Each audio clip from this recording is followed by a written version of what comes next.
నమస్తే, నేను Keshav. Welcome to Suman TV. దేశానికి మరొక్కసారి నేతృత్వం వహించే అవకాశం కల్పిస్తే ప్రధానమంత్రి నరేంద్ర మోడీ చెబుతున్నటువంటి మాట, ఈసారి టాప్ 3 పవర్ఫుల్ కంట్రీస్లో, ఆర్థికంగా పవర్ఫుల్ కంట్రీస్లో ఒకటిగా భారత్ ఉండబోతోంది అనే మాట. అయితే మనకున్నటువంటి అనేక ప్రాంతాలు, భాషలు, రకరకాల వైరుధ్యాలు, వీటన్నిటిని అధిగమించి ఒక జాతిగా నిలబడడానికి టాప్ 3 నేషన్స్లో మనకు తగిన స్థాయిలో గౌరవాన్ని దక్కించుకోవడానికి ఎంతవరకు అవకాశాలు ఉన్నాయి? కేంద్ర ప్రభుత్వం ఈ దిశగా వేస్తున్నటువంటి అడుగులు ప్రజలకు అందే దిశగా నడుస్తున్నాయా? వాస్తవానికి ప్రపంచ దేశాలు ఏం చేస్తున్నాయి? విద్యా రంగంలో కావచ్చు, అలానే వైజ్ఞానిక రంగంలో కావచ్చు, భారతదేశం స్థానం ఎక్కడుంది?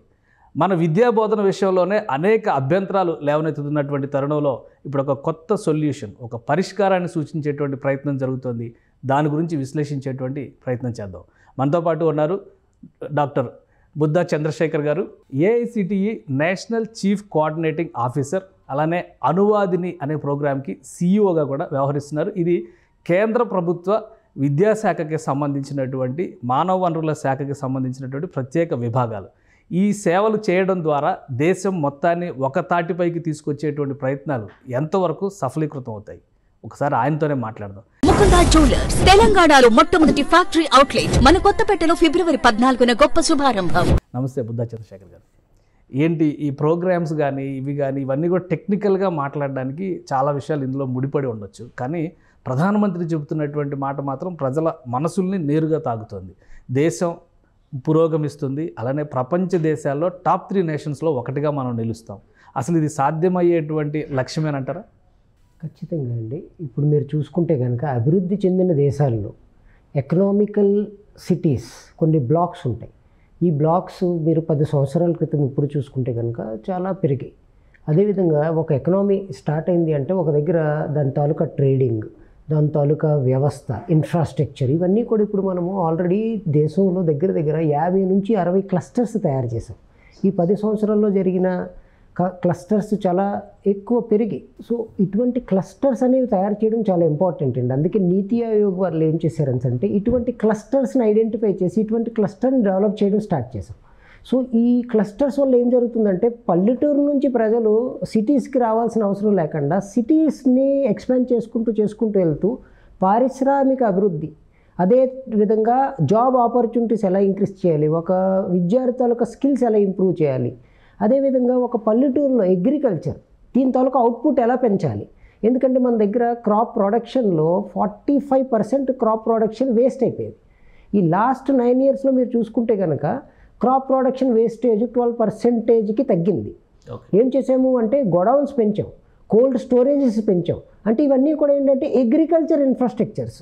మీరు చూసుకుంటే కనుక భారతదేశం ఒకనొక టైంలోని ఓన్లీ వ్యవసాయ ఆధారిత కంట్రీ, ఆ తర్వాత స్లోగా టెక్నాలజీ సేవలు ఇచ్చే కంట్రీ కింద. ఇప్పుడు టెక్నాలజీ సేవలు ఇస్తూ ఒకవైపు, వేరే వైపు అగ్రికల్చర్ ప్రొడక్షన్ కూడా ఇంప్రూవ్ చేసుకుంటూ మనము రెండింటిని సమతుల్యం చేసుకుంటూ ఈ 5 ట్రిలియన్ వైపు దూసుకెళ్తుంది భారతదేశం. ఒకటి, దేశంలో ఇప్పుడున్నటువంటి ప్రాంతాలు, రాష్ట్రాలు, 29 రాష్ట్రాలు, కేంద్రపాలిత ప్రాంతాలు, ఒకరికొకరికి అర్థం కానటువంటి పరిస్థితులు, భాష విషయంలో ముఖ్యంగా ఒక ప్రాపర్ కమ్యూనికేషన్ మెకానిజమే లేదు ఈ దేశంలో అనేటువంటి అభిప్రాయం ఉంది. కొన్ని చోట్లయితే ప్రభుత్వాలు కూడా అందరికీ కూడా ఒక ప్యారలల్ లాంగ్వేజ్ ఉండాలి, భారతదేశాన్ని అనుసంధానించేందుకు ఒక భాష ఉండాలి, ఇటువంటి చర్చలు జరుగుతున్నాయి. సో ఎకానమిక్ గ్రోత్ అనేది ఈ వేరియేషన్స్ని ఏ విధంగా రూపుమాపుతుంది, దానికి ఉన్న మార్గాలు ఏంటి? ప్రతి భారతీయ భాష కూడా అద్భుతమైన వర్నాకులర్ లాంగ్వేజెస్ అండి. ఎవరి భాష వాళ్ళకి తల్లి లాంటిది. సో మనము ఇవన్నిటిని ఇంటిగ్రేట్ చేయలేం, కానీ టెక్నాలజీ వాడి దీని సొల్యూషన్ తీసుకురావచ్చు. ఎగ్జాంపుల్ నేను మీకు ఒక ఉదాహరణ చెప్తాను. నేను ఆ మధ్యలోని లండన్ ఒక క్లయింట్ దగ్గరికి వెళ్ళినప్పుడు అక్కడ దగ్గర ఒక షాప్ ఉంటే ఆ షాప్కి వెళ్ళాను. అక్కడ క్యాష్యూ నట్ కొంటే ఆ క్యాష్యూ నట్ తిన్న తర్వాత నాకు అర్థమైంది అది మన పలాస దగ్గర, శ్రీకాకుళం పలాస దగ్గర పండిన క్యాష్యూ నట్ అని. దానిపైన మేక్ ఇన్ చైనా అని రాసింది. సో అసలు ఇది మేక్ ఇన్ చైనాలో ఎలా పుట్టింది అని చెప్పి, పలాస అయితే చైనాలో లేదు కదా. సో చూస్తే అప్పుడు అర్థమైంది ఏంటంటే సప్లై చైన్ మేనేజ్మెంట్ మొత్తం వెనక్కి చూస్తే, మొత్తం రివర్స్ ఇంజనీరింగ్ చేసి చూస్తే పలాస నుంచి కొని దాన్ని పాలిష్ చేసి అక్కడ వాళ్ళు ప్యాకింగ్ చేసి వేరే దేశంలో అమ్ముతున్నారు. ఎందుకు? మన దగ్గర ఇక్కడ రైతుకి వేరే ఫారెన్ లాంగ్వేజ్కి రాకపోవడం, తెలుగు వరకు మాత్రం పరిమితం అవ్వడం. ఇప్పుడు ఇటువంటిది ఇదొక ఎగ్జాంపుల్. రెండో ఎగ్జాంపుల్ ఏమంటే ఒక పల్లెటూరులో మన దగ్గర భారతదేశంలో 80 నుంచి 80% మంది పల్లెటూరుల నుంచి, టైర్ 2 సిటీస్ నుంచి, టైర్ 3 సిటీస్ నుంచి, ట్రైబల్ ఏరియాస్ నుంచి వస్తుంటారు. వీళ్ళందరూ వాళ్ళ మాతృభాషలో చదువుకొని వస్తారు. సడన్గా అక్కడ నుంచి ఇంగ్లీష్ మీడియం ఎప్పుడైతే డిప్లొమా ఇంజనీరింగ్ కోర్సెస్ అన్నీ కూడా ఇంగ్లీష్ మీడియంలో ఉంటున్నాయి. సో ఎప్పుడైతే ఇంగ్లీష్ మీడియంలో ఉంటే వాళ్ళకి అర్థం కావట్లేదు. సో దీనివల్ల చాలామంది డ్రాప్ అవుట్ అయిపోవడం, లేకపోతే డిగ్రీ బట్టి పట్టేసి డిగ్రీ తీసుకొని బయటకు వచ్చేయడం, కానీ సొల్యూషన్ అనేది రావట్లేదు. ఇప్పుడు అందుకని దీన్ని దృష్టిలో పెట్టుకొని అనువాదిని అని మినిస్ట్రీ ఆఫ్ ఎడ్యుకేషన్ ఒక టూల్ తయారు చేసింది. ఈ టూల్ ఏం జరుగుతుందంటే, మీ పుస్తకం ఇంగ్లీష్లో ఉన్న పుస్తకాన్ని మీరు ఇమీడియట్గా ఇన్స్టెంట్గా దాన్ని విత్ ఫార్మాటింగ్ తోటి, విత్ ఫొటోస్ తోటి, విత్ ఫాంట్ ఫేస్ తోటి, ఎవ్రీథింగ్ అలాగే ఉండి ఒక జెరాక్స్ కాపీ తెలుగులో మీ ఎదురుగా వస్తే ఎలా ఉంటుంది, ఆ విధంగా పుస్తకాలు తయారు చేయడం మొదలుపెట్టాం. ఏం జరుగుతుందంటే, ఎగ్జాంపుల్గా తెలుగులో ఒక మంచి ఎక్స్పర్ట్ ఉన్నారు, ఆయన గణిత శాస్త్రంలో చాలా ఎక్స్పర్ట్, ఆయనతో తెలుగులో ఒక పుస్తకం రాయిపిస్తున్నాం. భారతీయ భాషలు ఇంక్లూడింగ్ ఇంగ్లీష్తో పాటుగా ఆ పుస్తకాలని అనువాదానికి ఇచ్చి మొత్తం తర్జుమా చేపించి ఆ పుస్తకాలన్నింటినీ కూడా కిందన ఇస్తున్నాం. దీనివల్ల ఏం జరుగుతుందంటే, ఎడ్యుకేషన్తో పాటు వాళ్ళకి understanding, skilling, critical thinking, problem solving capabilities ఇటువంటివన్నీ కూడా ఇంప్రూవ్ అవుతున్నాయి. తర్వాత స్లోగా మేము ఏం చేసామంటే, ఇది ఒక పార్ట్ అయింది. రెండోది, చాలామంది వాళ్ళ సొంతగా బ్లాగ్స్ రాయాలనుకుంటున్నారు, లేకపోతే చాలామంది వెబ్సైట్స్లో ఇచ్చేస్తుంటారు. ఇటువంటి వాళ్ళందరికీ వాళ్ళ సొంతగా రాసుకునే విధంగా, ఒకవైపు రాస్తుంటే ఇన్స్టెంట్గా ట్రాన్స్లేట్ అయిపోయి వచ్చేసే విధంగా ఇటువంటి టెక్నాలజీస్ చేసాం. ఆ తర్వాత ఇప్పుడు స్లోగా వెళ్ళి ఆడియో వీడియో టెక్నాలజీ స్టార్ట్ చేసాం. ఈ ఆడియో వీడియో టెక్నాలజీస్ వల్ల ఏమవుతుందంటే, ఎక్కడైతే మీరు ఎగ్జాంపుల్గా తీసుకుందాం, మీరు తెలుగులో మాట్లాడుతున్నారు, కానీ మీ టీవీ ఛానల్ తాలూకా ఫీడ్ వేరే ఉత్తరాదిలో హిందీ వాళ్ళు ఎవరో వినాలనుకున్నారు, అంటే వేరే భాషలో, ఆ భాషలో వినడానికి ఈ అనువాదినిలో మేము ఒక టెక్నాలజీ చేసాము, ఈ హై స్ట్రీమింగ్ టెక్నాలజీ. ఈ టెక్నాలజీలో ఏం జరుగుతుందంటే, ఇది స్ట్రైట్గా మీ టీవీ ఛానల్ని ఎలా తీసుకుని, ఇప్పుడు మనం జరుగుతున్న ఈ ప్రోగ్రామ్ నేను తెలుగులో మాట్లాడుతుంటే, మీరు తెలుగులో మాట్లాడుతుంటే, ఈ ప్రోగ్రామ్ మొత్తం వాళ్ళకి తమిళ్లోని, కన్నడలోని, హిందీలోని ఇన్స్టెంట్గా 2 సెకండ్స్ డిలేలో వచ్చేసే విధంగా దీన్ని మేము పెట్టాం. దీనివల్ల ఏం జరుగుతుందంటే, ఒక ఎగ్జాంపుల్గా ఒక వ్యవసాయదారుడు ఉన్నాడు అనుకుంటే, ఒక గ్రామంలో అందరూ కలిపి ఒక 100 టన్నుల క్వింటాల్లో బియ్యం పండించారు. ఇప్పుడు ఈ బియ్యాన్ని అక్కడ లోకల్లో ఉన్న వాళ్ళకి అమ్మితే తక్కువ లాభం వస్తుంది వీళ్ళకి. ఇప్పుడు ఈ బియ్యాన్ని వీళ్ళు మహారాష్ట్రలో ఉన్న ఒక వెండర్కి ఎక్కువ డబ్బులకు అమ్మవచ్చు. అంటే వీళ్ళు ఇక్కడ ఒక వీడియో తయారు చేసి, మా దగ్గర ఇలాగ 100 క్వింటాల బియ్యం ఉంది, దీన్ని మేము అమ్మాలనుకుంటామని ఒక చిన్న గొడవలన్నీ చూపించి తెలుగులో వీళ్ళ వీడియోతో పాటు పోస్ట్ చేసేస్తే, తెలుగులో అవతల వ్యక్తి వాళ్ళ మాతృభాషలో, తమిళ్లోని, కన్నడలోని, ఏ భాష అంటే పంజాబీలో, హిందీలో, ఏ భాష అంటే ఆ భాషలో విని, వాళ్ళు అక్కడ హిందీలో వాళ్ళ భాషలో మాట్లాడితే అది వీళ్ళు ఇక్కడ తెలుగులో విని, ఈ విధంగా ఒక ట్రేడ్ డిఫిషియన్సీని తగ్గించి ఒకరికొకరు బిజినెస్ చేసుకునే విధంగా, అంటే ఎకనామికల్ ఎంపవర్మెంట్ చాలా ఇంపార్టెంట్. సోషల్ ఎంపవర్మెంట్ ఎలాగైతే important, economical empowerment is also important. ఈ విధంగా పల్లెటూరులో ఉన్న వాళ్ళందరికీ కూడా ఈ టెక్నాలజీస్ వాడుతూ, చాలా సింపుల్ టెక్నాలజీ, మీరు దాని ముందుకెళ్ళి రికార్డ్ చేస్తే చాలు. మీరు మొబైల్ ఓపెన్ చేసి ఒక సింపుల్ రికార్డింగ్ ఎలాగైతే చేసి ఒక వీడియో తయారు చేస్తున్నారో, అనువాదినిలోకి వెళ్ళి మీరు ఆ రికార్డింగ్ అనే బటన్ క్లిక్ చేసి మీరు తెలుగులో మీరు అవసరం మాట్లాడుకుని ఏం చూపించాలో ప్రోడక్ట్ చూపిస్తూ మీ సర్వీస్ చూపిస్తే, ఆటోమేటిక్గా అవతల వాడు వాళ్ళు లాగిన్ అయినప్పుడు వాళ్ళ రిజిస్ట్రేషన్ లాంగ్వేజ్ ప్రకారం, వాళ్ళ మాతృభాష ప్రకారం వాళ్ళు విని వాళ్ళు మీతో కమ్యూనికేట్ చేసే విధంగా ఇటువంటి అద్భుతమైన సొల్యూషన్స్ మేము దీనిలోని మొత్తం బిల్డ్ చేసామండి. దీనివల్ల ఇక్కడే కాదు, ప్రపంచంలో ప్రొఫెషనల్ ఎడ్యుకేషన్ సిస్టంలో ఇప్పుడు ఉన్నటువంటి స్టూడెంట్, ముఖ్యంగా ఇంజనీరింగ్ కాలేజీలు, మెడికల్ కాలేజీలు, వాళ్ళకు కూడా ఉపయోగపడుతుందా, లేదా మార్కెట్ని దృష్టిలో పెట్టుకొని తీసుకుంటే? అంటే అసలు మేము తయారు చేసిన ఎడ్యుకేషన్ కోసమని ఎగ్జాంపుల్గా చెప్తాను. ఒక ఆటోమొబైల్ ఇండస్ట్రీ భారతదేశంలో పెట్టాలనుకుంటున్నారు, అది ఒక పెద్ద జర్మన్ కంపెనీ. సో వీళ్ళు లక్షల కోట్లు పెట్టుబడి తీసుకొచ్చి పెడతారు, కానీ దీని తాలూకా రీసెర్చ్ మెటీరియల్ అంతా జర్మన్లో ఉంది.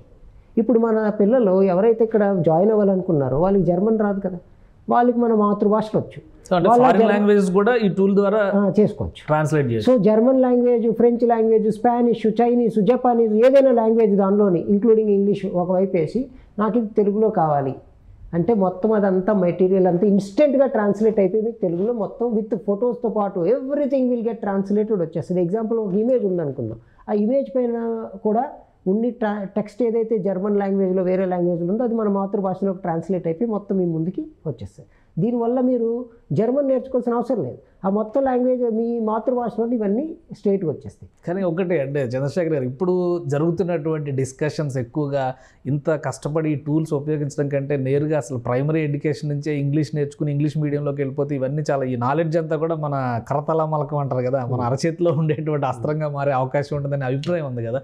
మరి మీరంతా ఈ కసరత్తు చేయడం వల్ల ఉపయోగం ఏంటి? ఎందుకంటే అండి, ఒక రాంగ్ పర్సెప్షన్ ఏంటంటే ఇంగ్లీష్లోనే అన్నీ ఉన్నాయి. యాక్చువల్గా మీరు చూసుకుంటే కనుక మోస్ట్ ఆఫ్ ద పేటెంట్స్ ఏవైతే ఫైల్ అయ్యాయో అవి జర్మన్, ఫ్రెంచ్లో ఉన్నాయి, స్పానిష్లో ఉన్నాయి, చైనీస్లో ఉన్నాయి, జపానీస్లో ఉన్నాయి.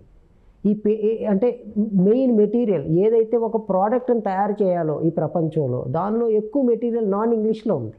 చాలామందికి తెలియని విషయం. మనం ఏమనుకుంటాం అంటే ఓన్లీ అమెరికాని చూసి ఇంగ్లీష్లో అన్నీ ఉన్నాయని ఒక భ్రమలో మన భారతీయులు ఎక్కువ మంది ఉంటారు. కానీ యాక్చువల్గా ఇవన్నీ నాన్ ఇంగ్లీష్ ఫార్మాట్స్లో ఉన్నాయి. ఎక్కువ పేటెంట్స్ జర్మన్స్ ఆటోమొబైల్ ఇండస్ట్రీ తీసుకుందాం అంటే ఎక్కువ జాబ్ ఆపర్చునిటీస్ వచ్చేది ఆటోమొబైల్ ఇండస్ట్రీస్లో. ఒక కారుని తయారు చేయాలనుకుందాం, దాన్ని తయారు చేయాలంటే 3200 కాంపోనెంట్స్ కావాలి. ప్రతి కాంపోనెంట్కి దానికి ఒక ఎస్ఓపి, ఒక స్టాండర్డ్ ఆపరేటింగ్ ప్రొసీజర్ ఉంటుంది. ఆ మెటీరియల్స్ అన్నీ జర్మన్లో ఉన్నాయి, లేకపోతే అది స్పానిష్లో ఉన్నాయి, అతి తక్కువ ఇంగ్లీష్లో ఉన్నాయి. ఇంకా కొన్ని వేరే ప్రోడక్ట్స్ ఏవైతే ఉన్నాయో ఇటువంటి ప్రోడక్ట్స్ అన్నీ చైనీస్లో జపానీస్లో ఉన్నాయి, ఎక్కువ జపానీస్లో ఉన్నాయి. ఇప్పుడు ఈ లాంగ్వేజ్లో నుండి మనం ఈజీగా మన మాతృభాషలో తర్జుమా చేసుకొని చేయొచ్చు. English is a business communication language which is important. We're not saying no. Government of India కూడా ఏం చెప్తుందంటే నేషనల్ ఎడ్యుకేషన్ పాలసీలో 3 లాంగ్వేజ్ ఫార్ములా పెట్టాం.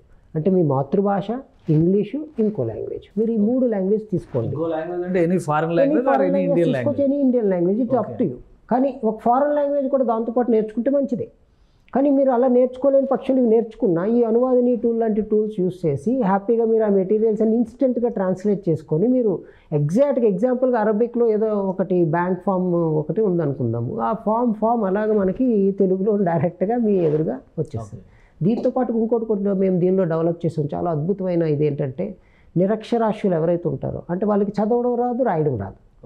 ఇప్పుడు ఇటువంటి వాళ్ళు ఏ విధంగా ఒక ఫామ్ ఫిల్ చేస్తారు? ఎగ్జాంపుల్గా ప్రధానమంత్రి గారు డబ్బులు ఇవ్వాలనుకున్నారు, దానికి జన్ధన్ అకౌంట్ ఓపెన్ చేయాలి కదండి. ఇప్పుడు ఈ జన్ధన్ అకౌంట్ ఫామ్ ఇంగ్లీష్లో ఉంటుంది, వాళ్ళు ఎలా ఫిల్ చేస్తారు? ఇప్పుడు మేము ఇందులో ఒక టెక్నాలజీ ఏం చేసామంటే వాయిస్ బేస్డ్ కమాండ్స్తో మీరు వెళ్ళి అక్కడ చెప్తారు, మీ లాంగ్వేజ్ ఏంటో చెప్తారు, మన నా మాతృభాష ఇది అంటే ఆ ఫామ్ అంతా ఆ భాషలో మీకు క్వశ్చన్లు అడుగుతుంటారు, మీరు విని మీరు చెప్పేస్తుంటారు. చెప్తుంటే ఆటోమేటిక్గా ఏం చేస్తుంది అంటే అది మీ మాతృభాషలో మీరు అది మొత్తం మీరు చెప్తుంటే అదంతా టైప్ చేసుకొని వెళ్ళిపోతుంది. 46 నిమిషాలు అదే చేసేస్తుంది. మీరు ఎక్కడ టైప్ చేయాలి, ఎందుకంటే ఒక మొబైల్లోని ఇప్పుడు దాన్ని ఓపెన్ చేశారు మీరు ఫామ్, మొబైల్లో టైపింగ్ చేయడం చాలా కష్టం కదా. ఇదేం చేస్తుంది అంటే మొత్తం మీరు చెప్పుకొని వెళ్ళిపోతుంటారు, అది అలా చేసుకుంటూ టైప్ అయిపోతుంటారు, మీరు మాట్లాడుతుండడమే. 46 నిమిషాలు కంటిన్యూస్గా మాట్లాడచ్చు. ఇటువంటి అడ్వాన్స్డ్ టెక్నాలజీ ఇప్పటివరకు ప్రపంచంలోని వాయిస్ ఎనేబుల్ సిస్టమ్స్ 12 నిమిషాలే మాట్లాడగలరు. కానీ మనం భారతదేశం మన సొంతది, మన మేక్ ఇన్ ఇండియా దీనిలోని మనము 46 నిమిషాలు కంటిన్యూస్గా మాట్లాడిన తీసుకునే విధంగా ఇన్స్టెంట్గా వేరే లాంగ్వేజ్లో ట్రాన్స్లేట్ అయ్యే విధంగా. ఎగ్జాంపుల్ అనుకుందాం, మీరు తెలుగులో మాట్లాడారు, ఒక నేనే అనుకుందాం, నేను ఒక నిరక్షరాస్యుణ్ణి, ఒక చిన్న కృష్ణా జిల్లాలో ఒక చిన్న గ్రామంలో రైతుని, నాకు చదవడం రాదు, రాయడం రాదు. నేను చక్కగా ఈ ఫామ్లో విన్నాను, నా పేరు ఏంటంటే నా పేరు చెప్పాను, నా గ్రామం పేరు చెప్పాను, నా ఇది చెప్పాను, ఎంతమంది ఉంటున్నారు నా ఇంట్లో చెప్పాను, నా ఆర్థిక పరిస్థితి ఏంటో చెప్పాను, వివరించాను, సబ్మిట్ చేస్తాను, తెలుగులో అయిపోయింది. కానీ ఆఫీసర్ ఎవరైతే ఢిల్లీలో కూర్చొని ఉన్నారో ఆయన తెలుగు రాదు. ఆయన లాగిన్ అయ్యి నా మాతృభాష ఇంగ్లీషో లేకపోతే హిందీ, ఎగ్జాంపుల్ హిందీ అనుకుందాం, ఆయన చక్కగా హిందీ అని పెట్టిన వెంటనే ఇన్స్టెంట్గా నేను తెలుగులో ఏదైతే ఈయన మాట్లాడాడో అది ఇన్స్టెంట్గా ట్రాన్స్లేట్ అయితే ఆయనకి హిందీలో వినిపిస్తుంది. ఆయన హిందీలో చూడొచ్చు, హిందీలో చదవచ్చు, హిందీలో వినొచ్చు. ఇటువంటి అద్భుతమైన ఫెసిలిటీస్ దీనిలో ఉన్నాయండి. సో దీనివల్ల ఏం జరుగుతుందంటే దుబాసి లాంటి వ్యవస్థలు ఏం అవసరం లేదు, దీన్ని చేసుకొని మొత్తం ఏంటంటే డీబీటీ ఏదైతే ప్రాసెస్ ప్రధానమంత్రిగా స్టార్ట్ చేశారో దీనిలో లాంగ్వేజ్ అనేది బ్యారియర్ అయిపోయింది. రెండోది ఏంటంటే వాళ్ళు అక్కడ టైప్ చేయాలంటే మీకు మొబైల్లో చాలా కష్టం, మీరు చూసుకుంటారు భారతీయ లాంగ్వేజ్, మీరు ఇక్కడ టైప్ చేయాల్సిన అవసరం కూడా లేదు, మీరు జస్ట్ చెప్పుకొని వెళ్ళిపోతుంటారు అంతే. అది ఆటోమేటిక్గా అదేవిధంగా అది మీకు క్వశ్చన్ ఎలాగైతే చేస్తుందో మీరు ఏదైతే ఆన్సర్ వేసారో అది చెప్తుంది, మీరు వినొచ్చు. ఇది కరెక్ట్ అవునా కాదా అని, కరెక్ట్ కాదనుకుంటే మీరు అక్కడికి వెళ్ళి మళ్ళీ రెండోసారి ఇంకోసారి చెప్పవచ్చు. సో ఇటువంటి ఎక్స్ట్రాడినరీ టెక్నికల్ ఫీచర్స్ దీనిలో మేము ఎంబెడ్ చేసాము. సో ఏంటి ఏఐసిటిఈ అనగానే ఎడ్యుకేషన్ రిలేటెడ్ ఏదో చాలా మీరంటే కరిక్యులం రిలేటెడ్, లేదంటే యూనివర్సిటీస్ కావచ్చు, కాలేజెస్ పర్ఫార్మెన్స్ విషయంలో ఫోకస్ చేస్తారు అనేటువంటి అభిప్రాయం ఉండేది. చీఫ్ ఆపరేటింగ్ ఆఫీసర్గా ఏంటి మీ రోల్ ఏంటి? మీరు చెప్తున్నవన్నీ కూడా డిఫరెంట్ ఆస్పెక్ట్లో ఉన్నాయి.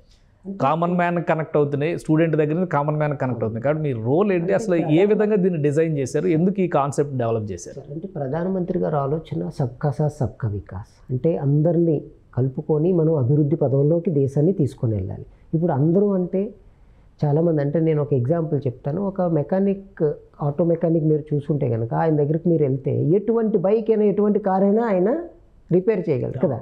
కానీ ఒక డిగ్రీ చదువుకున్న అబ్బాయి చేయలేకపోతున్నాడు. ఎందుకు అంటే ఇండస్ట్రీకి ఎడ్యుకేషన్కి ఒక గ్యాప్ అనేది వచ్చింది. నా పని ఏమంటే టెక్నాలజీ టూల్స్ యూస్ చేసి ఈ రెండింటిని ఒక దగ్గర తీసుకొచ్చి సాల్వ్ చేయడం. 5% అన్ఎంప్లాయ్మెంట్ దేశంలో తగ్గించాలి. ఎలా తగ్గించాలి అంటే ఫస్ట్ మనం స్కిల్ చేయాలి వాళ్ళని. ఎడ్యుకేషన్తో పాటు స్కిల్ ఉండాలి. కానీ ఈ స్కిల్ అనేది మాతృభాషలో ఉంటే చాలా ఫాస్ట్గా అర్థం. ఇప్పుడు ఆ కార్ మెకానిక్ ఎవరైతే ఇప్పుడు బయట మీరు రోడ్డు మీద చూస్తే ఆ కార్ మెకానిక్కి ఏ భాష వచ్చింది?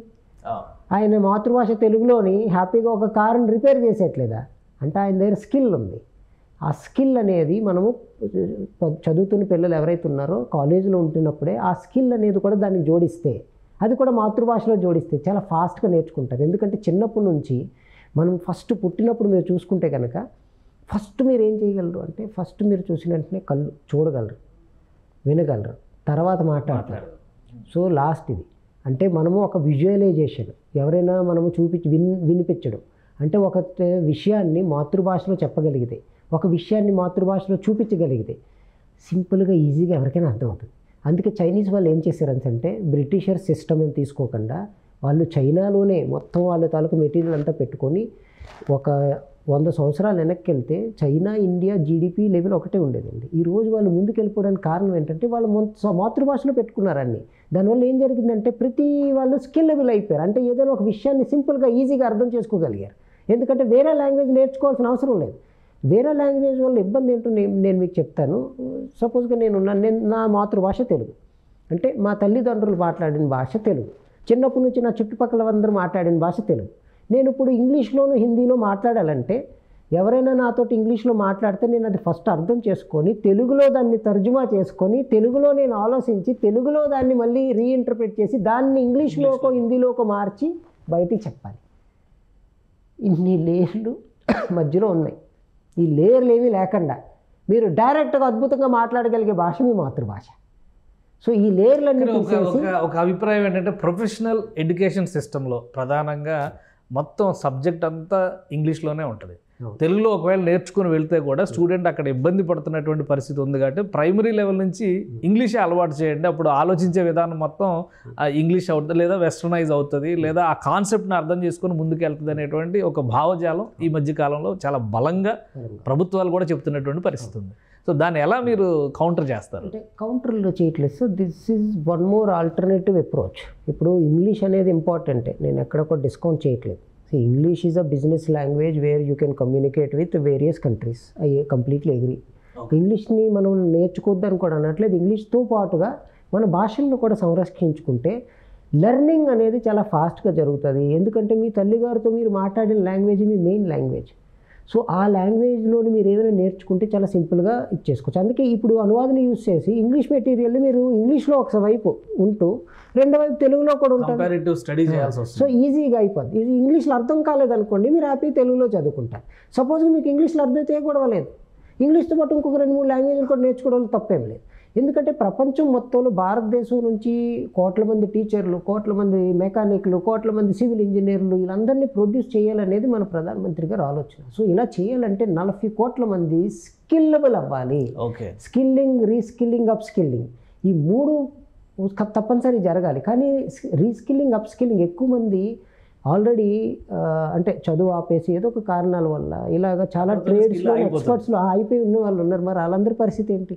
సో అందుకని మేము ఏం చేసామంటే మెటీరియల్ ఏదైతే ఉందో అది మన భాషల్లో కూడా తెచ్చుకుంటే వీళ్ళందరినీ కూడా ఎంపవర్ చేయొచ్చు.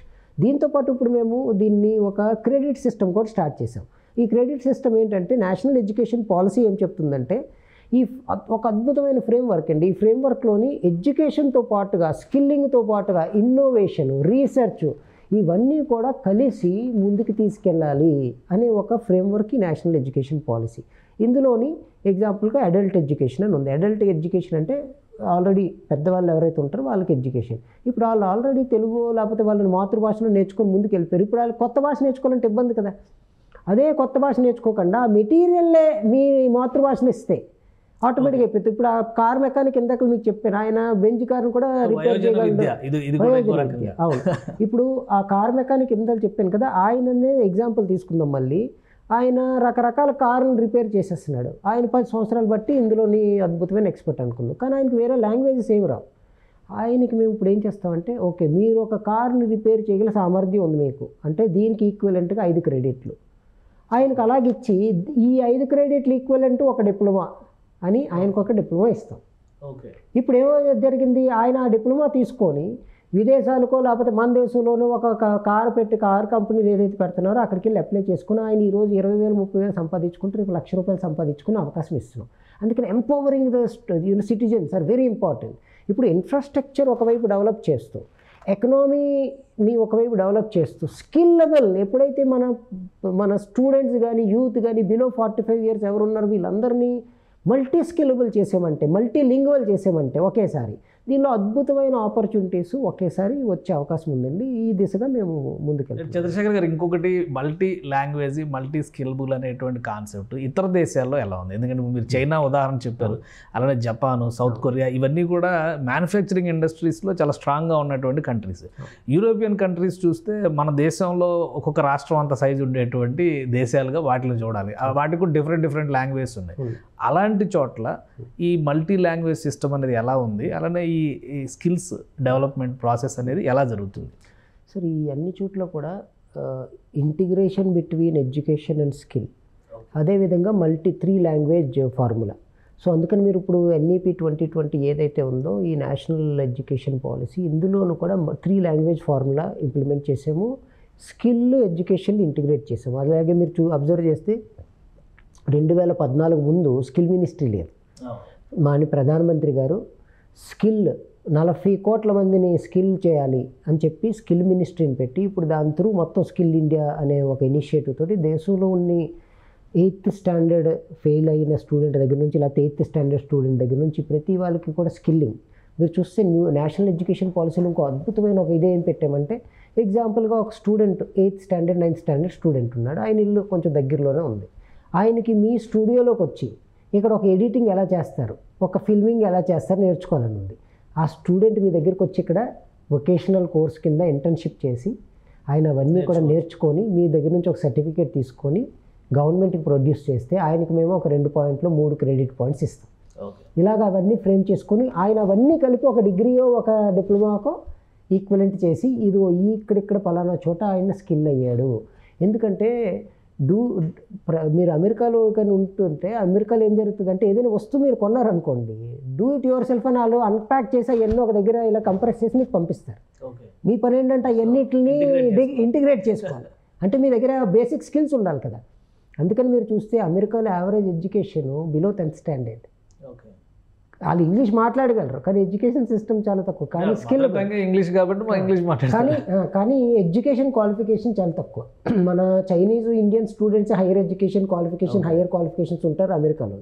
అయితే ఇప్పుడు కానీ స్కిల్లబుల్ ఒక స్కిల్ అంటే ఒక టీవీ ప్రాబ్లం వచ్చింది, they know how to repair. ఒకటి ఫ్యాన్ ప్రాబ్లం వచ్చింది, they know how to repair. లేకపోతే ఒక సోఫాని ఫిక్స్ చేయాలి, అది ఎలా ఫిక్స్ చేయాలి వాళ్ళకి తెలుసు. ఈ డూ ఇట్ యువర్ సెల్ఫ్ అనే స్కిల్ ఏదైతే ఉందో అది మన దేశంలో తక్కువ. అందుకని ప్రధానమంత్రి గారు ఏం చేశారంటే ప్రతి వాళ్ళు కూడా మల్టీ స్కిల్ అవ్వాలి, మల్టీ లింగ్వల్ అవ్వాలి అని ఇటువంటివన్నీ కూడా టెక్నాలజీ పరంగా. అందుకే ఇప్పుడు AR VR తీసుకొచ్చాం దీనిలోనే. అంటే డిజిటల్ ట్విన్నింగ్ అని అంటాం. డిజిటల్ ట్విన్నింగ్ అంటే ఎగ్జాంపుల్గా ఒక ఏరోప్లేన్ ఉందండి, ఆ ఏరోప్లేన్ని జర్మన్లో డెవలప్ చేస్తున్నారు అనుకుందాం. ఆ ఏరోప్లేన్ తాలూకా ఒక డిజిటల్ ట్విన్ మేము ఇక్కడ తీసుకొచ్చేస్తున్నాం. అది సేమ్ ఏరోప్లేన్ లాగా ఉంటుంది. AR VRలో మీరు చూసి దాన్ని రకరకాల డిజైన్స్ మార్చి మన విద్యార్థులు దాన్ని రీఫ్రేమింగ్ చేసి మళ్ళీ వెనక్కి పంపిస్తున్నారు. సో ఇటువంటి టెక్నాలజీని వాడి మన వాళ్ళని స్కిల్ చేయడు. ఇప్పుడు ఆ ఇంజిన్ ఇక్కడ తీసుకురావాలంటే ఇబ్బంది కాబట్టి ఆ ఇంజిన్ తాలూకా డిజిటల్ ట్విన్నింగ్ తీసుకొచ్చి దాన్ని మనం రీమోడిఫై చేసి మళ్ళీ వెనక్కి పంపించడం జరుగుతుంది. అదేవిధంగా ఇప్పుడు చాలా 1500 పైన పెద్ద కంపెనీస్ భారతదేశంలో పెట్టుబడులు పెడుతున్నాయి. చిన్న కంపెనీలన్నిటితో పోల్చుకుంటే కనుక మీరు లాస్ట్ 7 సంవత్సరాల్లో more than $380 billion ఇన్వెస్ట్మెంట్ మన దేశానికి వచ్చే, చైనా కన్నా ఎక్కువ ఇన్వెస్ట్మెంట్స్ మన దేశంలో జరిగాయి. ఇప్పుడు ఇవన్నీ కూడా ప్రొడక్షన్ హౌసెస్ కింద మన విద్యార్థులకి ఇక్కడ ఆపర్చునిటీస్ ఇవ్వబోతాయి. కానీ ఆ విద్యార్థి నిజంగా స్కిల్ ఉందా అనే దగ్గర మేము వీళ్ళందరినీ స్కిల్ చేసుకుంటూ వీళ్ళని ముందుకు తీసుకెళ్తూ, ఎందుకంటే ఒకసారి వీళ్ళు స్కిల్ నేర్చేసుకుంటే లాంగ్వేజ్ బ్యారియర్ ఎలా అనువాదినితో పోతుంది, హ్యాపీగా ఇవన్నీ స్కిల్లబుల్ అయిపోయారంటే ఆ కంపెనీస్ ఏవైతే మ్యానుఫ్యాక్చరింగ్ కంపెనీస్ వస్తున్నాయి ఆ కంపెనీలో వీళ్ళు ఇక్కడే జాబ్ ఆపర్చునిటీస్ అనేవి తీసుకుంటారు. అది ప్రధానమంత్రి గారు ఇంకోటి ఏంటంటే మన దేశంలోని ప్రొడ్యూస్ అయ్యి మొత్తం ప్రపంచం మొత్తం మనం అమ్మాలి. ఇది ప్రపంచం మొత్తం మేక్ ఇన్ ఇండియా పాలసీ. ఈ పాలసీ ప్రకారం మనం చాలా ఇన్సెంటివ్స్ ఇస్తున్నాం. మీరు చూసారో లేదో ఈ మధ్య చాలా లింక్డ్ ఇన్సెంటివ్స్ అంటారు. ఈ లింక్డ్ ఇన్సెంటివ్స్ తనకు అర్థం ఏంటంటే వాళ్ళు ప్రొడక్షన్ ఇక్కడ పెట్టేస్తే సరిపోదు, అంతమందికి ఉద్యోగాలు కూడా ఇవ్వాలి, అప్పుడైతేనే ఇన్సెంటివ్ ఇస్తాం. సో ఇప్పుడు ఉద్యోగాలు మన వాళ్ళకి ఇవ్వాలంటే మన వాళ్ళ స్కిల్ రెడీ చేసి మనం పెడుతున్నాం. సో వీళ్ళందరూ చేస్తారు. ఇప్పుడు ఒక కారు మన దేశంలో తయారైంది అనుకోండి, ఆ కారులో ఉన్న ఇందాక చెప్పినట్లు ఇన్ని వేల కాంపోనెంట్స్ ఉంటాయి, అంటే అన్ని వేల కంపెనీలు, అంతమందికి ఉపాధి, ఆ ప్రతి పార్ట్, ఈ మొత్తం పార్ట్ చేయడానికి. అదేవిధంగా మీరు ఈ మధ్యన చూసారనుకోండి, ఇంకొకటి చాలా ఇంట్రెస్టింగ్ విషయం జరుగుతుంది మన దేశంలో. ఎక్కడైతే షిప్పింగ్ హార్బర్స్ ఇవన్నీ ఉన్నాయి, ఈ పోర్ట్స్ తాలూకు ఇన్ఫ్రాస్ట్రక్చర్ అప్గ్రేడ్ చేస్తున్నాం. ఎందుకు అంటే లార్జ్ కంటైనర్ షిప్స్ అనేవి పోర్ట్ మన దగ్గర డాక్ చేయాలంటే మన దగ్గర ఉన్న ఇన్ఫ్రాస్ట్రక్చర్ సరిపోదు. సో ఇవన్నీ కూడా అప్గ్రేడ్ చేసేస్తున్నాం. ఇప్పుడు నెక్స్ట్ ఇయర్ నుంచి ఏమవుతాయంటే ప్రపంచంలో అతిపెద్ద షిప్స్ ఏవైతే ఉంటాయో అవన్నీ ఇక్కడ డాకింగ్. ఇప్పుడంతా టెక్నాలజీ వైపు వెళ్ళిపోయింది, మెషిన్ లెర్నింగ్, ఏఐ టూల్స్ వీటి మీద నడుస్తుంది కదా. వీటన్నిటి మీద వెళ్తున్నప్పుడు మాతృభాషలో వాటిని ఇంటిగ్రేట్ చేయడం, ఈ జనరేషన్ని ఫ్యూచర్కి కనెక్ట్ చేయడం, ఇది అంత ప్రాక్టికల్గా సాధ్యమయ్యేటువంటి? ఖచ్చితంగా సాధ్యమండి. ఎందుకంటే మనం మన భారతీయత వదలకూడదు, అదే టైంలోని టెక్నాలజీలో ఫార్వర్డ్గా ఉండాలి. కానీ మీరు ఎంత చెప్పినా కానీ అసలు నాలెడ్జ్ అంతా ఇంగ్లీష్లోనే ఉంది, ఇంగ్లీష్ నాలెడ్జ్ ఈజ్ డివైన్ అనే ఫీలింగ్లో మన వాళ్ళు ఉన్నారు కదా, దాన్ని ఎలా బ్రేక్ చేస్తారు? అది బ్రిటిషర్స్ కొన్ని సంవత్సరాలు ఆ విధంగా చేశారు. కానీ మీరు ఎప్పుడైనా అంటే జర్మన్ కానీ ఫ్రెంచ్ కానీ ఫ్రాన్స్ కానీ అన్ని కంట్రీస్లో వెళ్తే వాళ్ళు రీసెర్చింగ్ దేనిపైన చేస్తున్నారు, దేని బేస్ మీద చేస్తున్నారు అని చూస్తే మన సంస్కృత గ్రంథాలపైన. మనకేం జరిగిందంటే ఈ మధ్యలో వచ్చిన బ్రిటిషర్స్ మన పైన సివిల్ సర్వెంట్స్ కావాలి, ఒక వర్కర్ కావాలి అని ఒక ఎడ్యుకేషన్ పాలసీ సిస్టమ్ని తయారు చేసి వాళ్ళు వెళ్ళిపోతే ఆ సిస్టమ్ని పెట్టి వెళ్ళిపోయారు.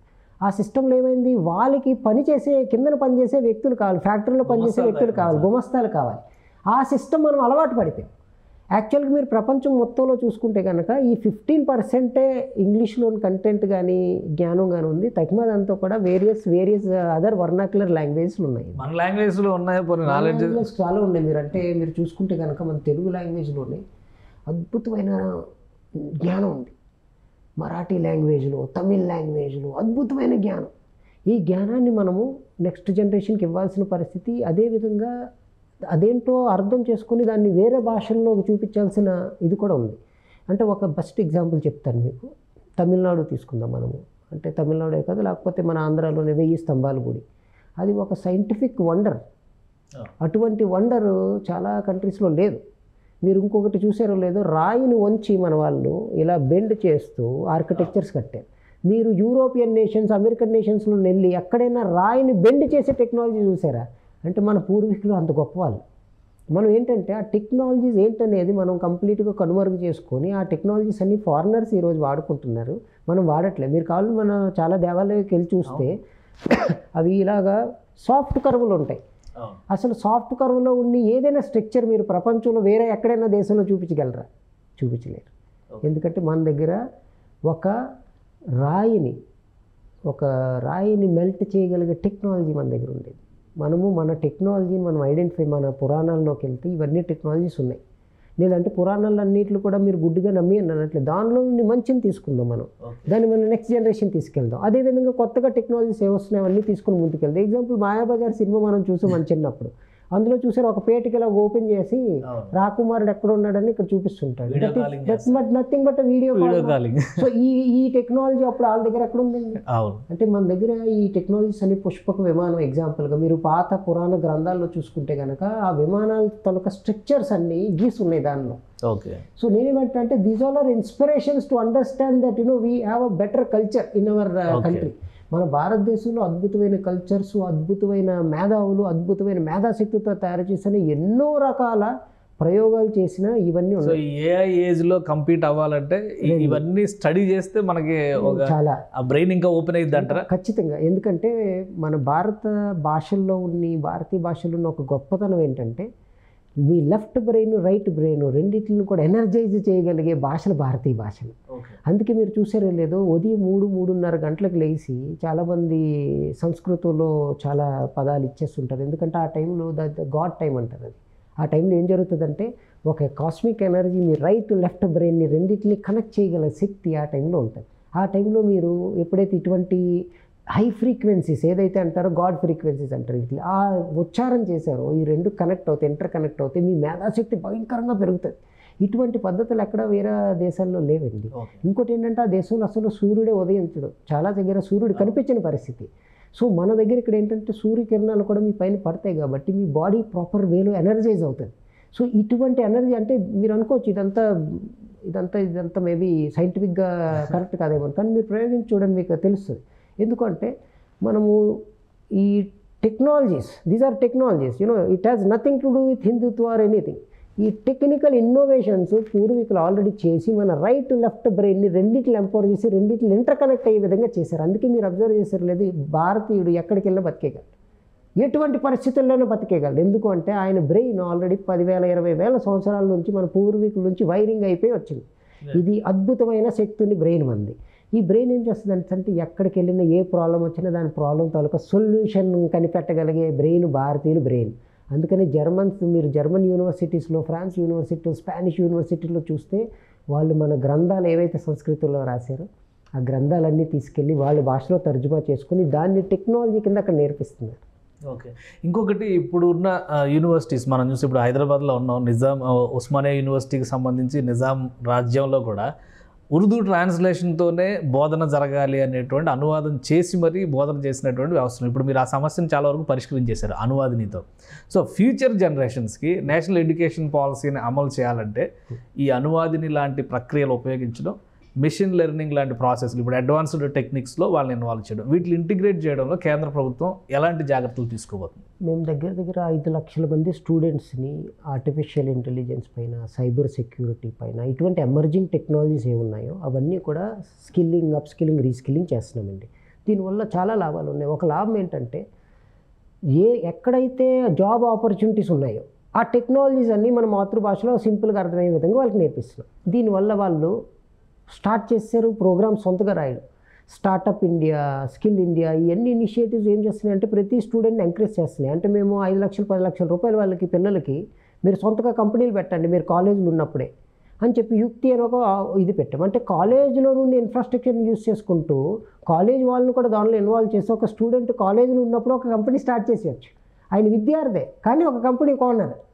సో ఇది ఏం జరుగుతుందంటే ఇలాగా దేశం మొత్తంలో జరుగుతున్న ఈ మొత్తం చర్నింగ్ ప్రాసెస్లో ఇంకొక 1-2 సంవత్సరాల్లోని దగ్గర ఇప్పుడే మనము 3rd ప్లేస్లోని ఉన్నాము మొత్తం ఓవరాల్గా స్టార్టప్ వరల్డ్లోని. ఇప్పుడు స్లోగా 1st 2nd ప్లేస్కి మనము వెళ్ళిపోతాం.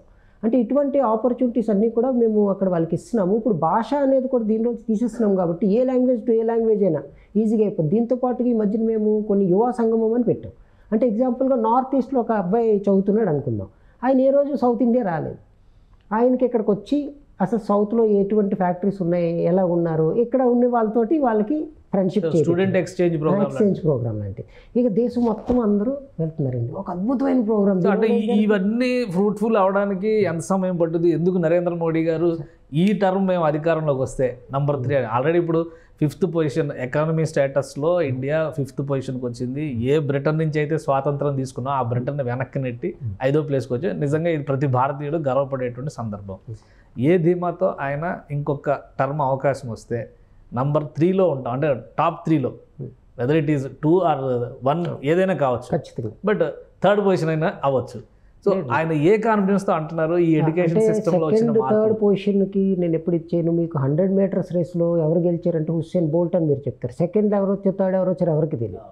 మనం ఎప్పుడు కూడా నెంబర్ 1కి ఏం చేయాలి, భారతదేశం నెంబర్ 1 పొజిషన్కి విశ్వగురువుకి 100% ఎలిజిబుల్ ఉన్న దేశం, అద్భుతమైన దేశం, అద్భుతమైన యువశక్తి ఉన్న దేశం, అద్భుతమైన ప్రధానమంత్రి గారు ఉన్న దేశం. సో ఇప్పుడు ఈ పరిస్థితుల్లో ఆయన కాన్ఫిడెన్స్ కూడా ఏమంటే ఒక పిల్లవాడికి బెస్ట్ ఇవ్వాలి. మేము ఇప్పుడు స్టూడెంట్ లెవెల్కి కానీ ఇప్పుడు ఇందాక చెప్పినట్లు అడల్ట్ ఎడ్యుకేషన్కి కానీ లేకపోతే స్కిల్లింగ్కి కానీ ఇవన్నిటికి విత్ ఇన్ఫ్రాస్ట్రక్చర్ ప్లస్ ఈ మధ్య మీరు చూసారో లేదో యూట్యూబ్లోని గోల్ తిరిగేది ఏం రావట్లేదు. 4G వోల్ట్, ఇప్పుడు 5Gకి వెళ్ళిపోతున్నాం. ఇంకా కావాలంటే 6G కూడా రెడీ మన దేశంలో వచ్చేయడానికి. సెకండ్ది భారతీయులు ఎప్పుడు రిస్క్ టేకింగ్ క్యాపబిలిటీ పీపుల్. అంటే వాళ్ళు రిస్క్ తీసుకొని ఒక దాన్ని ముందుకెళ్ళాలి, ఇంకా ముందుకెళ్ళాలి, ఒక ప్రాబ్లం ఉంటే దాన్ని సాల్వ్ చేయాలి అని మనస్తత్వం ఉండే వాళ్ళు. సో ఇప్పుడు ఇవన్నీ కలుపుకొని ప్రధానమంత్రి గారికి చాలా నమ్మకం ఉంది మన దేశాన్ని ఖచ్చితంగా ముందుకు తీసుకెళ్ళవచ్చు. Plus ease of doing policies sir. ఒకరొక టైంలో ఒక కంపెనీని పెట్టాలంటే చాలా కష్టమైంది. ఈ రోజుల్లో మీరు ఇప్పుడు వెళ్ళి 15 నిమిషాల్లో ఒక కంపెనీ స్టార్ట్ చేసి మన దేశంలో. అదేవిధంగా 180 రోజుల వరకు ఒక కంపెనీ పెట్టిన తర్వాత మీరు ట్యాక్స్ కట్టారా, ఇదా, మీరు ఫెయిల్ అయ్యారా ఏం అడగరు. మీరు 180 రోజుల వరకు మీరు దాన్ని రకరకాల ప్రయోగాలు చేసి ఆ బిజినెస్ మీరు సక్సెస్ఫుల్గా ముందుకు తీసుకెళ్ళగలరా లేదా అని మీరు ప్రయోగం చేసుకోవచ్చు.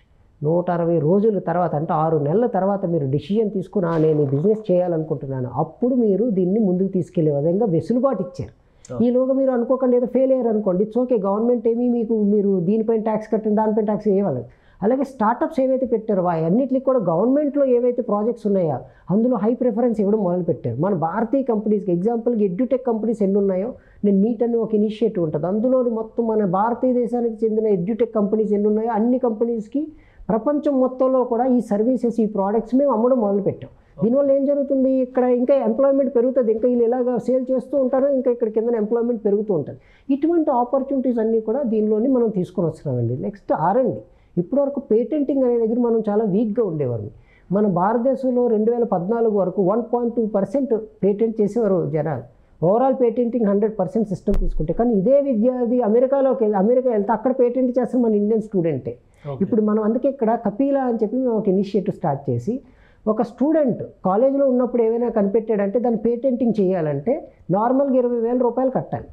మేమే గవర్నమెంటే 10,000 రూపాయలు కట్టి, ఇన్స్టిట్యూట్ నుంచి 5,000 రూపాయలు కట్టించి, విద్యార్థి నుంచి ఒక 5,000 రూపాయలు కట్టించి, అంటే 15,000 రూపాయలు గవర్నమెంట్ సొసైటీ కడుతుంటే 5,000 రూపాయలు మాత్రం వీళ్ళు కట్టి పేటెంటింగ్ చేసే తరలుగా సదుపాయం పెట్టాం. ఎందుకంటే దీనివల్ల మీకు టర్మరిక్ తెలుసు కదా, టర్మరిక్ని అమెరికన్స్ పేటెంట్ చేశారు. ఒకసారి నేను స్టాన్ఫోర్డ్ యూనివర్సిటీ ఎవరిని అడిగితే, మీరు చేయలేదు, అది మీ తప్పు, పేటెంట్ మేము చేసుకుని అది మమ్మల్ని ఎందుకు అంటారు మీరు అంటే, మనము ఏదైనా కొత్తది వస్తే ఆ సొల్యూషన్ పైన, ఇప్పుడు రీసెంట్గా ఏదైతే క్వాంటమ్ కంప్యూటింగ్ వచ్చిందో దానిపైన చాలా పేటెంట్స్ ఇండియన్స్ చేశారు. ఏం జరుగుతుంది, నెక్స్ట్ లెవెల్ ఆఫ్ కంప్యూటింగ్ ఏదైతే అంటే సూపర్ ఫాస్ట్ మిషన్స్ ఏవైతే రాబోతున్నాయో దానిలో లార్జెస్ట్ పేటెంట్స్ మన ఇండియన్స్కి ఉన్నాయి. 6G టెక్నాలజీస్లో ఉన్నాయి. IP4 మనం ఇప్పుడు వాడుతున్నాం, IP6 తాలూకా IP8 తాలూకా పేటెంట్స్ ఎక్కువ మన ఇండియన్స్కి ఉన్నాయి. బ్లాక్ చైన్ బేస్డ్ పేటెంట్స్ ఇండియన్స్కి ఉన్నాయి. ఏం జరుగుతుందంటే స్లోగా భారతదేశము అభివృద్ధి చెందిన దేశం కింద ట్రాన్స్ఫార్మ్ అవ్వాలంటే ఈ పేటెంటింగ్ టెక్నాలజీ అంటే దాని తాలూకా హక్కులన్నీ మన దగ్గర ఉండాలి. సో ప్రధానమంత్రి గారు ఒకవైపు ప్రొడక్షన్ని, సర్వీస్ ఓరియంటెడ్ అప్రోచ్ని ఎంకరేజ్ చేస్తూ రీసెర్చ్, ఇన్నోవేషన్ కూడా ఈక్వల్ ఇంపార్టెన్స్ ఇవ్వడం వల్ల ఇవన్నీ కూడా ముందుకు తీసుకెళ్తున్నాయి. దాంతోపాటుగా యువశక్తి మన దగ్గర ఎవరు ఉన్నారో వాళ్ళకి నేర్చుకోవాలి అనే ఒక తాలూకా అద్భుతమైన కళ వాళ్ళ దగ్గర ఉంది. They are ready to take risk, they want to take our country forward, they want to move themselves forward. So ఇవన్నీ ఉండడం వల్ల ఏం జరుగుతుందంటే ఆటోమేటిక్గా ప్రధానమంత్రి గారికి పూర్తి నమ్మకం మన దేశం ఖచ్చితంగా నెంబర్ 1 దేశం. ఇప్పుడు నేషనల్ ఎడ్యుకేషనల్ పాలసీ 2020 ఫుల్ ఫ్లెడ్జ్డ్గా దేశంలో అమల్లోకి వస్తే మీరు చెప్పినవి ఇంకా యాక్సిలరేట్ అయ్యేటువంటి అవకాశం ఉంటుందా? ఉంటుందండి ఖచ్చితంగా. కొన్ని స్టేట్స్లో పేరు చెప్పట్లేదు వాళ్ళంతే, ఇంప్లిమెంటేషన్ అలాగే ఉంది. ఎగ్జాంపుల్గా మనము తమిళనాడు తీసుకుందాం. తమిళనాడులో నేషనల్ ఎడ్యుకేషన్ పాలసీలు ఏవే ఉన్నాయో అవన్నీ కూడా ఆల్మోస్ట్ ఇంప్లిమెంట్ చేశారు కూడా. బయటకేమీ NEP అని చెప్పట్లేదు అంతే. ఇప్పుడు ఆంధ్రప్రదేశ్లో ఆల్రెడీ ఇంప్లిమెంట్ అయ్యింది, చాలా స్టేట్స్లో ఇంప్లిమెంట్ అయ్యి ఉన్నాయి. చాలా స్టేట్స్లో వాళ్ళు బయటికి ఇది ఇంప్లిమెంట్ చేస్తున్నాము అని వాళ్ళకేమో వాళ్ళకున్న ఇబ్బందులు వాళ్ళకు ఉండొచ్చు. కానీ ఇన్ రియాలిటీలో వాళ్ళు కిందన ఇంప్లిమెంటేషన్ లెవెల్ ఎక్కడ అడ్డుకోవట్లేదు ఎవరు, ఎందుకంటే it has nothing to do with political affiliation. National education policy 2020 అనేది దేశ భవిష్యత్తు కోసం తయారు చేసింది. నన్ను అడిగితే మీరు ఒక అంటే ఎడ్యుకేషన్ ఫీల్డ్లో ఉండే దీని ప్రకారంగా టెక్నాలజిస్ట్గా నాకు అర్థమైంది ఏంటంటే, బాబాసాహెబ్ అంబేద్కర్ గారు మనకి ఒక కాన్స్టిట్యూషన్ పుస్తకం ఎలాగైతే రాసి కాన్స్టిట్యూషన్ ఇచ్చారో, దాని తర్వాత దాని లెవెల్లో ఒక అద్భుతమైన ఫ్రేమ్వర్క్ తోటి రీసెర్చ్ పూర్తిగా చేసి రాసిన ఒక అద్భుతమైన ఫ్రేమ్వర్క్ ఈ నేషనల్ ఎడ్యుకేషన్ పాలసీ 2020. ఇది జాతి మతం దేంతో సంబంధం లేనిది, మన పిల్లలు ఎవరైతే ఉన్నారో వాళ్ళందరికీ బంగారు భవిష్యత్తు ఇస్తూ ఈ దేశంలోనే కాదు ప్రపంచంలో ఎక్కడికి వెళ్ళినా కూడా, ఎందుకంటే critical thinking, problem solving capabilities మీకు ఇవన్నీ కూడా ఏ రోజైతే మీ దగ్గర ఉంటాయో అప్పుడు మాత్రమే మీరు ఎక్కడికి వెళ్ళినా బతికేయగలరు. ఇటువంటి మల్టీ స్కిల్స్ ఇవ్వగలిగే క్యాపబిలిటీ మీకు డిగ్రీతో పాటుగా ఉండిన అద్భుతమైన ఫ్రేమ్వర్క్ నేషనల్ ఎడ్యుకేషన్ పాలసీ అండి. సో నాకు కంప్లీట్గా నమ్మకం ఉంది. ఎవరు బయటికి అంతా నేను నేషనల్ ఎడ్యుకేషన్ పాలసీ నేను ఇంప్లిమెంట్ చేయట్లేదని ఏ స్టేట్ చెప్పుకున్నా కూడా ఇంటర్నల్గా మాత్రం సైలెన్స్గా వాళ్ళు, ఎందుకంటే ఏ తండ్రి కూడా ఏ తల్లి కూడా వాళ్ళ కొడుకుకి మంచి ఎడ్యుకేషను, మంచి హెల్త్ కేరు, ఇలాంటి అన్ని సదుపాయాలు ఉండాలని కోరుకుంటారు. రాజకీయ నాయకులు కూడా వాళ్ళు కూడా ఇదే కోలోకి వస్తారు కాబట్టి ఖచ్చితంగా వాళ్ళు ఇంప్లిమెంటేషన్ ఎక్కడ అడ్డుకోవట్లేదు, బాగా జరుగుతుంది ఇంప్లిమెంటేషన్. కాకపోతే ఏంటంటే కొన్నిసార్లు కొన్ని చోట్ల స్లోగా కొంచెం ఫాస్ట్గా జరుగుతుంటే అక్కడ స్టేట్ గవర్నమెంట్ ఇంప్లిమెంట్, ఎందుకంటే ఎడ్యుకేషన్ అనేది కాంకరెంట్ సబ్జెక్ట్ కాబట్టి సో కొంచెం అటు ఇటు అవ్వచ్చు. కానీ ఆల్మోస్ట్ చాలా స్టేట్స్లో దీని ఇంప్లిమెంటేషన్ ఆల్రెడీ జరిగింది. ప్లస్ మల్టీలింగ్వల్స్లో కాలేజెస్లో కూడా చెప్పడం మొదలుపెట్టారు. మల్టీలింగ్వల్లో సర్టిఫికెట్స్ కూడా ఇస్తున్నాము. ఇప్పుడు నెక్స్ట్ స్టెప్లోని ఎవరైనా మాతృభాషలో చదువుకుంటే వాళ్ళకి జాబ్లో కొంచెం రిజర్వేషన్ వచ్చేటట్లుగా కూడా మేము రికమెండేషన్ పెడతాము అనే దీనిలో ఇప్పుడు వర్క్ జరుగుతుందండి. సో దట్ ఏంటంటే మాతృభాషలో ఆ డిమాండ్ చాలా బలంగా ఉంది. ఎందుకంటే మాతృభాషలో చేసిన వాళ్ళకి తమిళనాడులో జరిగింది, డిస్కషన్ కూడా జరిగింది, వాళ్ళకి ప్రయారిటీ ఇవ్వాలి. ఖచ్చితంగా ఇవ్వాలి. ఎందుకంటే ఇప్పుడు మాతృభాషని సంరక్షించడం, మాతృభాషలో చదువుకోవడం అనేది చాలా ఇంపార్టెంట్. దానివల్ల ఏంటంటే వాళ్ళకి ఇందాక నేను చెప్పినట్లుగా వాళ్ళకి వేరే వాళ్ళతో కంపేర్ చేసుకుంటే చాలా ఎక్కువ understanding, level of understanding is very high. ఇప్పుడు సపోజ్గా ఒక డాక్టర్ అయ్యారండి ఒక ఆయన ఇంగ్లీష్ మీడియంలో చదువుకొని ఒక పల్లెటూరులో డాక్టర్ కింద వెళ్ళాడు. ఆయనకి ఇంగ్లీష్ తప్పితే వేరే లాంగ్వేజ్ రాదు. అక్కడ పేషెంట్లు ఏమో తెలుగులో మాట్లాడుతున్నారు, లేకపోతే ఒడియాలో మాట్లాడుతున్నారు. ఒకసారి ఆలోచించండి, ఈ డాక్టర్ తెలుగు మీడియంలో చదువుకొని వెళ్ళి ఒక చక్కగా గ్రామంలోకి వెళ్తే అవతల చెప్పింది చక్కగా అర్థం చేసుకొని వాళ్ళకి ఏదైతే వైద్యం చేయాలో ఆ వైద్యం చేసి ఆ ప్రాణం కాపాడగలిగితే అది దీని తాలూకా విలువ. అందుకని ఖచ్చితంగా నా ఉద్దేశం, నా పర్సనల్ ఒపీనియన్ ఇది. బట్ కానీ ఇటువంటి సదుపాయాలు government, state government, central government కూడా ఇటువంటి సదుపాయాలు ఇస్తే ఖచ్చితంగా మంచిది. ఎందుకంటే ఒక డాక్టర్దే అనే కాదు, ఒక పల్లెటూరులో స్కూల్ ఉంటుందండి, ఆ స్కూల్లో టీచరు ఇంగ్లీష్లో మాట్లాడుతూ అక్కడ స్టూడెంట్ ఏమో తెలుగులో మాట్లాడుతూ, పోనీ స్టూడెంట్ వెళ్ళి ఎవరికైనా అడుగుదామంటే గ్రామంలో అందరూ తెలుగులో మాట్లాడుతూ, సో చాలా ఇబ్బంది అవుతుంది కదా. ఇప్పుడు ఈ అనువాదం ఇలాంటి టూల్స్ ఎవరైనా వాడొచ్చా లేదా లిమిటేషన్స్ ఉన్నాయా? లేదండి, ఎవరైనా వాడచ్చు. ఇప్పుడు ఆల్రెడీ 5 లక్షల మంది వాడుతున్నారు. మేము దేశంలో ఉన్న 30 కోట్ల మంది స్టూడెంట్స్ ప్లస్ స్కిల్ లెర్నర్స్ ఎవరైతే ఉన్నారో వాళ్ళు ఎవరైనా దానిలోకి వెళ్ళి వాడచ్చు. ఇందాక మీరు చెప్పినట్లుగా సుమన్ టీవీ ఎగ్జాంపుల్, ఇప్పుడు మీ టీవీ ఉంది, దీని లైవ్ టెలికాస్ట్ అవుతుంది అనుకోండి. ఇది డైరెక్ట్గా లైవ్ 14 ఇండియన్ లాంగ్వేజెస్లో లైవ్ ఎవరైనా దేశం మొత్తం ఎక్కడి నుంచైనా వినొచ్చు. అదే సపోజ్గా ఓన్లీ ఆడియో మీరు పంపిద్దాం అనుకున్నారు సందేశం, 2 లక్షల మంది వరకు కూడా దీన్ని డైరెక్ట్గా అంత అదేంటి మీది యూట్యూబ్లో ఏదైనా మీ ఆల్రెడీ ఎగ్జిస్టింగ్ వీడియోస్ ఉన్నాయంటే ఎవరైనా దేశం నుంచి ఎక్కడి నుంచైనా వాళ్ళ మాతృభాషలో నా యూట్యూబ్లోనేసి తెలుగులో ఉంది, దాన్ని నాకు కన్నడలో కావాలి, మలయాళంలో కావాలి, పంజాబీలో కావాలి, హిందీలో కావాలి, లేకపోతే అస్సామీలో కావాలి, ఏ లాంగ్వేజ్ పెట్టుకుంటే ఆ లాంగ్వేజ్ ఇన్స్టెంట్గా వచ్చేస్తుంది. సో ఇటువంటి అద్భుతమైన టెక్నాలజీ ఇదంతా ఫ్రీ అండి. రీసెంట్గా మీరు చూస్తే కనుక కేంద్ర ప్రభుత్వం నుంచి మేము ఇంకో పని చేసామండి. మాతృభాషలో మీరు ఎగ్జామ్స్ రాసుకోవచ్చు, జేఈ ఇటువంటి ఎగ్జామ్స్ అండి. దీనికి ఇప్పుడు ఏం చేసామంటే ఈ అనువాదనీలో టూల్లో క్వశ్చన్ పేపర్ క్రియేషన్, మీరు తెలుగులో క్వశ్చన్ విత్ మొత్తం ఇమేజ్తో పాటు అన్నీ చేసుకోవచ్చు. వేరే లాంగ్వేజ్లో సింపుల్గా వెళ్ళి నాకు హిందీలో కావాలి, తెలుగులో కావాలి, కన్నడలో కావాలి, ఏ లాంగ్వేజ్ కావాలి వాళ్ళు సెలెక్ట్ చేస్తే ఆటోమేటిక్ ట్రాన్స్లేట్ అయితే వచ్చేస్తాయి. ఇప్పుడు అందుకే మీరు చూస్తే కనుక UPSC exams, SSC exams, NTA exams ఏవైతే సెంట్రల్ గవర్నమెంట్ రిలేటెడ్ ఉన్నాయో అవన్నీ కూడా మల్టీలింగ్వల్ చేస్తాం. 14 లాంగ్వేజెస్లో మీరు రాసుకోవచ్చు, ఎవరు మాతృభాషలో వాళ్ళు రాసుకోవచ్చు. ఇప్పుడు మీరు ఒక ఐఏఎస్ ఆఫీసర్ ఎగ్జామ్ రాయాలనుకుంటే మీరు మీ మాతృభాషలో రాసుకోవచ్చు. ఈ ఫెసిలిటీస్ అన్నీ అనువాదని త్రూ మేము లాంగ్వేజ్ బ్యారియర్ అనేది తీసేసి ఇటువంటి ఫెసిలిటీస్ అన్నీ దాంట్లో పెడతాం. రైట్, థ్యాంక్ యూ చంద్రశేఖర్ గారు, మీ అభిప్రాయాలు తెలియజేసినందుకు. అలానే మీతో ఒక స్పెషల్ సెషన్ చేద్దాం మనం అనువాదినికి సంబంధించి. ఇది మాతృభాషకు సంబంధించి అలానే భారతీయ భాషలకు సంబంధించి కేంద్ర ప్రభుత్వం తీసుకుంటున్నటువంటి చర్యల ఫలితంగా అనువాదిని లాంటి టూల్స్ వస్తున్నాయి. అలానే అడ్వాన్స్డ్ సైన్సెస్లో, అడ్వాన్స్డ్ సబ్జెక్ట్స్లో మన పిల్లల్ని తయారు చేసే విధంగా ఈ టూల్స్ని రూపొందించేటువంటి బాధ్యతని ఏఐసిటిసి వంటి సిటిఈ వంటి సంస్థలు తీసుకుంటున్నాయి. మరోవైపు కేంద్ర ప్రభుత్వ విద్యాశాఖ కూడా ఈ వ్యవస్థ పైన ప్రత్యేకమైనటువంటి దృష్టి పెట్టింది. సో రాబోయేటువంటి రోజుల్లో నేషనల్ ఎడ్యుకేషన్ పాలసీని కనుక పూర్తి స్థాయిలో అమలు చేస్తే ఖచ్చితంగా భారతీయ విద్యార్థులు ఎవరికీ తీసుకుపోరు. అలానే ప్రపంచంలోనే 3 స్థానాల్లో ఆర్థికంగా బలమైనటువంటి 3 దేశాల్లో ఒకటిగా నిలబడేటువంటి ఆకాంక్షని ఖచ్చితంగా మనం నెరవేర్చుకోగలుగుతాం అనేటువంటి ధీమాని ప్రధాని వ్యక్తం చేయడానికి కారణం కూడా ఇదే. ఈ నిర్ణయాల వల్లనే మానవ వనరులు అలానే యువశక్తిని మరింత సద్వినియోగం చేసుకోవడానికి కావాల్సినటువంటి వసతులు ఈ దేశంలో ఏర్పడతాయనేటువంటి భావనని బుద్ధా చంద్రశేఖర్ గారు వ్యక్తం చేస్తున్నారు. ఇది స్పెషల్ డిస్కషన్. Keep watching.